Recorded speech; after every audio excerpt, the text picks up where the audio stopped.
Hello friends, आज हम देखेंगे ट्विलाइट ब्रेकिंग डाउन पार्ट 1 यानी कि ट्विलाइट सीरीज का 4th पार्ट।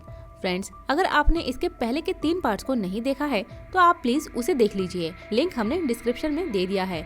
और अगर आपने अभी तक हमारे चैनल को सब्सक्राइब नहीं किया है तो हमारे चैनल को सब्सक्राइब करना ना भूले। तो मूवी की शुरुआत में हम देखते हैं कि कलिन फैमिली ने बेला और एडवर्ड की शादी का इन्विटेशन कार्ड बेला के सारे फ्रेंड्स, फैमिली और जेकब को भेज दिया है। जेकब बेला और एडवर्ड की शादी का कार्ड देख के बहुत नाराज हो जाता है और वुल्फ के रूप में जंगल की तरफ चला जाता है। आगे हम देखते हैं कि बेला और एडवर्ड की शादी से एक रात पहले एडवर्ड बेला से मिलने आया है।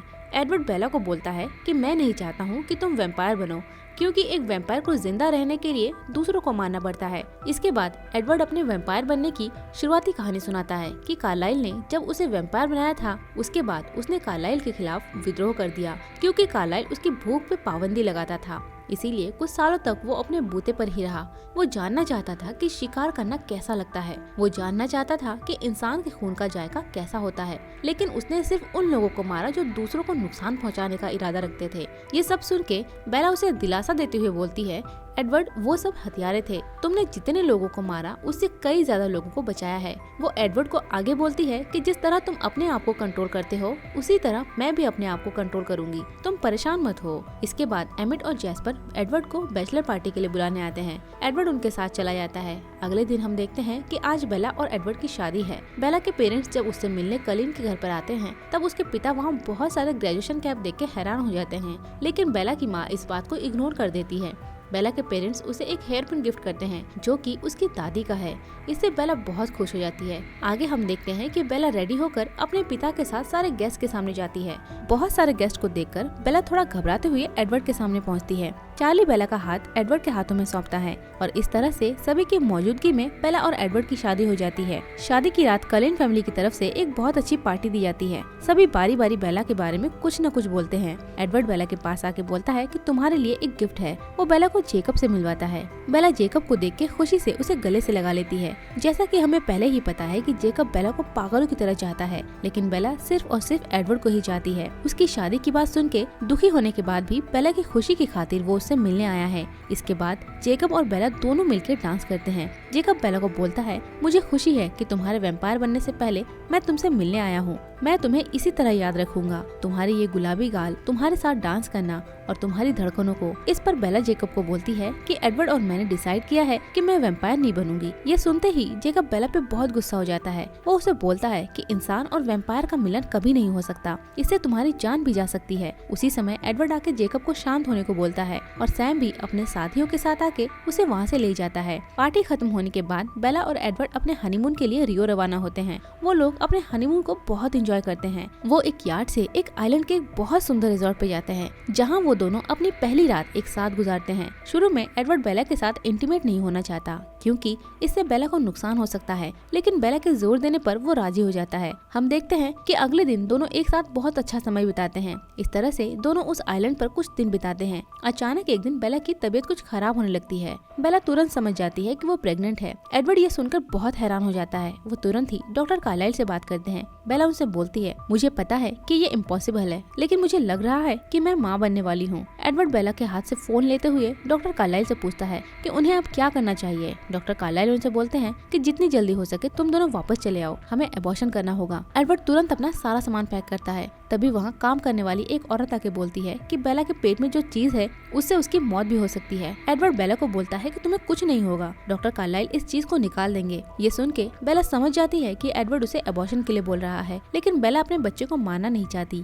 इसके बाद दोनों उनके शहर वापस आ जाते हैं। इस तरह से अब 2 हफ्ते बीत चुके हैं, लेकिन अब उसकी तबीयत बहुत ज्यादा खराब हो चुकी है। दूसरी ओर जेकब को बेला के पिता से इन्फॉर्मेशन मिलती है कि बेला की तबीयत खराब है। ये सुन के जेकब बेला से मिलने कॉलिन्स के घर पे आता है। जेकब वहाँ बेला को देख के बहुत हैरान हो जाता है, क्योंकि वो इस समय प्रेग्नेंट है और उसकी हालत अब बहुत खराब है। उसके पेट में बच्चा बहुत ही जल्दी ग्रो कर रहा है। जेकब एडवर्ड को गुस्से में बोलता है कि इन सब के लिए तुम जिम्मेदार हो। कलिन फैमिली के सारे लोग जेकब को शांत करने की कोशिश करते हैं। हम देखते हैं कि रोजली के अलावा कलिन फैमिली के सारे लोग बेला को अबॉर्शन के लिए बोलते हैं, लेकिन बेला किसी भी तरह से इस बच्चे को मारने के लिए राजी नहीं होती है। इसके बाद एडवर्ड बेला को मनाने के लिए जेकब से मदद मांगता है। एडवर्ड जेकब को बोलता है कि तुम बेला के बहुत अच्छे दोस्त हो, शायद वो तुम्हारी बात मान जाए। जेकब बोलता है अगर मैं उसे मनाने में कामयाब नहीं हुआ तो एडवर्ड बोलता है इससे बेला जिंदा नहीं बचेगी, फिर तुम मुझे भी मार देना। इसके बाद जेकब बेला को मनाने के लिए जाता है। बेला समझ जाती है कि उसे एडवर्ड नहीं भेजा है। जेकब उसे समझाने की बहुत कोशिश करता है, लेकिन बेला के न मानने पर वो गुस्से में वहाँ से चला जाता है और वुल्फ के रूप में जंगल में जाकर बहुत तेज भागने लगता है। तभी वहाँ सैम अपने साथियों के साथ पहुँचता है। वो उससे बेला के बारे में पूछते हैं। जेकब उनसे सारी बातें बताता है। ये सुन के सैम उनसे बोलता है कि बेला एक वैम्पायर को जन्म देने वाली है, इससे हमारे साथ सारी मानव जाति खतरे में आ सकती है, इसीलिए आज रात ही हमें बेला के साथ साथ पूरी कलिन फैमिली को मारना पड़ेगा। लेकिन जेकब बोलता है मेरे रहते ऐसा कुछ भी नहीं होगा। जेकब वापस कार्लाइल फैमिली के पास जाता है और सारी घटना डॉक्टर कार्लाइल से बोलता है। इसके बाद सभी मिलकर बेला को प्रोटेक्ट करने के बारे में सोचते हैं। आगे हम देखते हैं कि डॉक्टर कार्लाइल बेला की एक्सरे रिपोर्ट देखते हैं। वो बोलते हैं कि तुम्हारी पसलियां टूट गई है। डॉक्टर कार्लाइल बेला को फिर से समझाते हैं कि तुम्हारा शरीर इस बच्चे को जन्म देने के लिए सही नहीं है। बेला बोलती है मुझसे जितना होगा मैं बर्दाश्त करूंगी। डॉक्टर कार्लाइल बोलते हैं बेला कहीं कहीं पर वैम्पायर का जहर भी काम नहीं करता, इससे तुम्हारी जान भी जा सकती है। बेला एडवर्ड को बोलती है मुझे माफ कर दो, लेकिन मेरा एक हिस्सा तुम्हारे साथ हमेशा रहेगा। एडवर्ड बोलता है तुम सोच रही हो कि मैं उस बच्चे को प्यार करूंगा जो तुम्हें मुझसे अलग कर देगा। वो गुस्से में बोलता है क्योंकि वो कुछ भी नहीं खा पा रही है। जेकब बोलता है शायद बच्चा खून पीना चाहता है। डॉक्टर कार्लाइल ने बेला के लिए थोड़ा ओ नेगेटिव ब्लड रखा था। वो बेला को वो खून पीने को देते हैं। बेला उसे जल्दी से पी लेती है। उसे अब अच्छा लग रहा था। बेला एक इंसान होने के बावजूद उसे खून पीना अच्छा लग रहा था, क्योंकि उसके पेट में पल रहा बच्चा एक वैम्पायर है। अब एडवर्ड और जेकब ब्लड बैंक से ब्लड लेकर आते हैं। बेला उसे पीती है, लेकिन इससे भी बेला की भूख शांत नहीं होती। इसी बीच हम देखते हैं कि बेला अपने पिता चार्ली से बात करते हुए बहुत इमोशनल हो जाती है। उनकी बातें पीछे से एडवर्ड सुनता है, जिससे उसे अपने किए पर बहुत पछतावा होता है कि ऐसे नाजुक समय में उसने भी बेला का साथ नहीं दिया। वो पुरानी बातें भूल के बेला के पास जाता है और उससे माफी मांगता है। उसी समय वो बच्चे का माइंड भी रीड कर लेता है। वो समझ जाता है कि ये बच्चा एडवर्ड की तरह नहीं बल्कि बेला के जैसी है। ये बच्चा बेला को बहुत प्यार करता है। ये सब सुन के बेला बहुत खुश हो जाती है। इसके बाद जेकब एक ब्लड का पैकेट लाता है। उन्हें पैकेट देते हुए वो बोलता है कि ये लास्ट पैकेट है। इसके बाद डॉक्टर कार्लाइल बोलते हैं कि बेला कल बच्चे को जन्म देने वाली है, लेकिन बेला को बचाने के लिए हमें और भी खून की जरूरत है। मिस्टर और मिसेस कार्लाइल बेला के लिए खून का बंदोबस्त करने का सोचते हैं। जेकब बोलता है सैम अब तुम्हारा दुश्मन है, वो तुम्हें देखते ही मार देगा। तभी मिसेस कार्लाइल बोलती है एमिट भी हमारे साथ जाएगा। जेकब उनसे बोलता है इससे तुम्हारी जान भी जा सकती है। मिसेस कार्लाइल बोलती है बेला अब इस फैमिली का हिस्सा है, उसके लिए हम अपनी जान भी दे सकते हैं। इसके बाद जेकब सैम के साथियों को बुला के उनसे माफी मांगता है। वो बोलता है कि मुझसे गलती हो गई है, क्योंकि मैंने कलिन फैमिली के बारे में सोचा। तुम लोग टेंशन मत लो, मैं उन्हें मार दूंगा, क्योंकि अब मैं ही एकमात्र ऐसा हूँ जिस पर वो भरोसा करते हैं। वो ये सब बोल के उनका ध्यान बटाने की कोशिश करता है, जिससे इस बीच कलिन फैमिली को शिकार कर ले। उधर हम देखते हैं कि बेला, एलिस, रोजली और एडवर्ड मिलके आपस में बच्चे के नाम के बारे में डिस्कशन करते हैं। बेला बोलती है अगर लड़का हुआ तो उसका नाम ईजे रखेगी, और अगर बेटी हुई तो उसका नाम वो रेनिस्मी रखेगी। इसी बीच रोजली बेला को एक खून का गिलास पीने के लिए देती है। उसी समय वो गिलास बेला के हाथ से नीचे गिर जाता है, जिसे उठाने की कोशिश में बेला की कमर टूट जाती है और वो जमीन पे गिर जाती है। बेला की कंडीशन अब क्रिटिकल है। अब ऑपरेशन के अलावा उनके पास कोई दूसरा रास्ता नहीं है। तभी रोजली बेला का पेट काटती है और खून देख के वो अपना कंट्रोल खो देती है। जेकब रोजली को रोकता है। एलिस तुरंत रोजली को लेकर बाहर चली जाती है। अब बहुत मुश्किलों के बाद एडवर्ड बेला के पेट से बच्चे को ऑपरेट करके निकालता है। एडवर्ड बोलता है रेनिस्मी हुई है।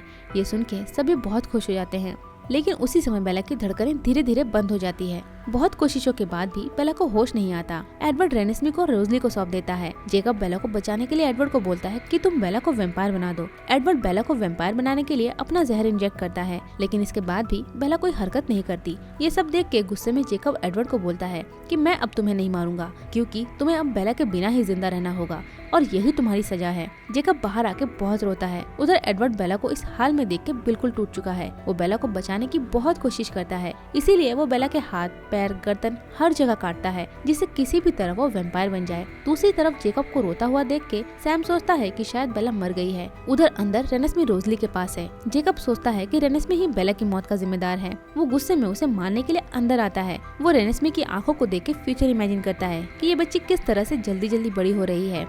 ये सब देख के जेकब डिसाइड करता है कि वो रेनिस्मी को नहीं मारेगा, बल्कि वो उसका रक्षक बनेगा। इसके बाद सैम अपने साथियों को लेकर रेनिस्मी को मारने के लिए आता है। एडवर्ड अपने परिवार को बचाने के लिए जेस्पर और एलिस के साथ वुल्फ के साथ लड़ाई करता है। उसी समय Mr and Mrs Carlisle Emmett के साथ वहाँ पहुँचते हैं। वो भी इस लड़ाई में एडवर्ड का साथ देते हैं। कुछ ही देर में जेकब भी वहाँ पहुँचता है। वो बोलता है कि रेनिस्मी को मारने के लिए तुम्हें सबसे पहले मुझे मारना होगा, क्योंकि मैंने अपनी छाप उस पर छोड़ दी है। और वुल्फ में एक पक्का नियम ये होता है कि अगर किसी वुल्फ ने किसी पर अपनी छाप छोड़ी तो कोई भी वुल्फ उसे नहीं मारेगा। ये सुनकर सारे वुल्फ वहाँ से चले जाते हैं। सीन चेंज हो जाती है। डॉक्टर कार्लाइल बोलते हैं कि बेला जल्द ही ठीक हो जाएगी। एनेस्थीसिया की वजह से वो अभी तक बेहोश है, लेकिन उसकी हालत में अब काफी सुधार है। उसके शरीर के सारे जख्म अब भर गए हैं, लेकिन वो पिछले कई दिनों से बेहोश है। उसकी आंखें खुलते ही हम देखते हैं कि बेला की आंखें अब लाल रंग की हो गई है। इसका मतलब अब बेला भी एक वैम्पायर बन गई है। और इसी के साथ ये मूवी यही खत्म होती है।